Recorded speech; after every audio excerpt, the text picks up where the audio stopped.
अगर किसी भी अभिक्रिया की हमें अभिक्रिया वेग निकालना है तो उसके लिए क्या फॉर्मूला है, देखो यहाँ पर।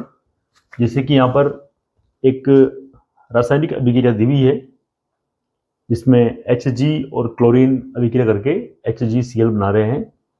तो इसके लिए हमें अभिक्रिया वेग क्या लिखें, कैसे लिखें, तो देखो यहाँ पर ये जो है ये अभिकारक है और अभिकारक की जो सांद्रता होती है उसमें कमी होती है समय के साथ में।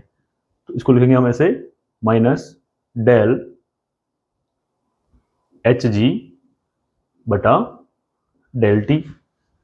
और ये भी अभिकारक है, इसकी सांद्रता में भी कमी होगी, तो इसको भी लेंगे ऐसे बराबर माइनस डेल Cl2 बटा डेल टी।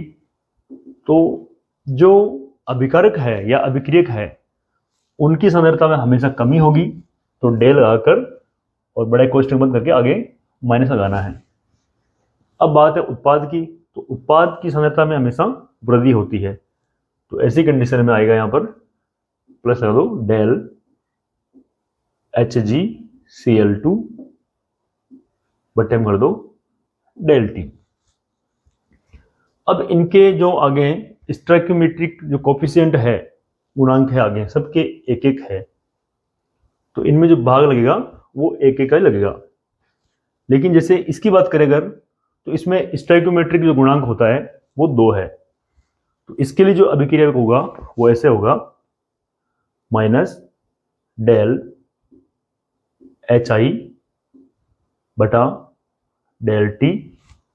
ये जो स्टोइकियोमेट्रिक गुणांक है इसका यहाँ बट्टे में लेंगे यहाँ पर, और ये हो गया उत्पाद के लिए, तो ये रहेगा प्लस में डेल H2 बटा डेल टी और बराबर में प्लस डेल I2 बटा डेल टी।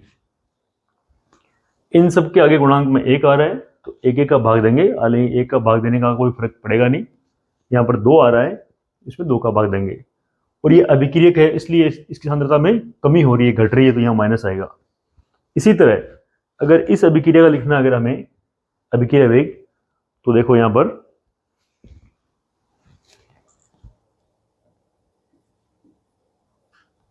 अभिक्रिया वेग जो होगा इसका वो ऐसे होगा माइनस डेल, पहले क्या आ रहा है Br माइनस, तो Br माइनस कर दो बटे में ये 5 ले लो, 5 डेल टी। इसी तरह इसके लिए यहाँ कुछ आने आगे, तो माइनस डेल BrO3 बटा डेल टी हो जाएगा। और एक है ये भी अभिक्रियक है, तो इसमें माइनस डेल और H प्लस है यहाँ पर, आगे 6 आ रहा था, यहाँ ले लो 6 डेल टी।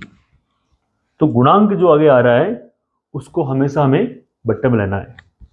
अब बच गया यहाँ पर उत्पाद, तो इसके लिए यहाँ पर प्लस का आएगा डेल Br2 बट्टे में 3 आएगा 3 डेल टी, और बराबर में ये है H2O, इसका हो जाएगा प्लस का डेल H2O बटे में आगे ले लो 3 और ये हो जाएगा डेल टी। तो इस प्रकार जो अलग अलग अभिक्रिया होती है उसके लिए अगर अभिक्रिया वेग निकालना हो, जैसे कि एग्जाम में पूछ ले कि भाई ये जो अभिक्रिया दी हुई है इसके लिए अभिक्रिया वेग का फॉर्मूला बनाओ, तो आपको ऐसे बनाना है।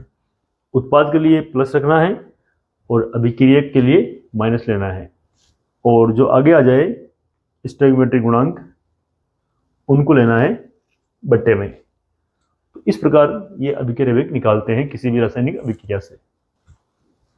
और इसी के साथ एक विशेष बात ध्यान रखनी है कि कोई अगर गैसीय अभिक्रिया हो रही है तो उसकी सांद्रता जो है उसके आंशिक दाब के समानुपाती होती है। तो हम अभिक्रिया वेग को जो उसके आंशिक दाब में परिवर्तन के द्वारा भी दर्शा सकते हैं।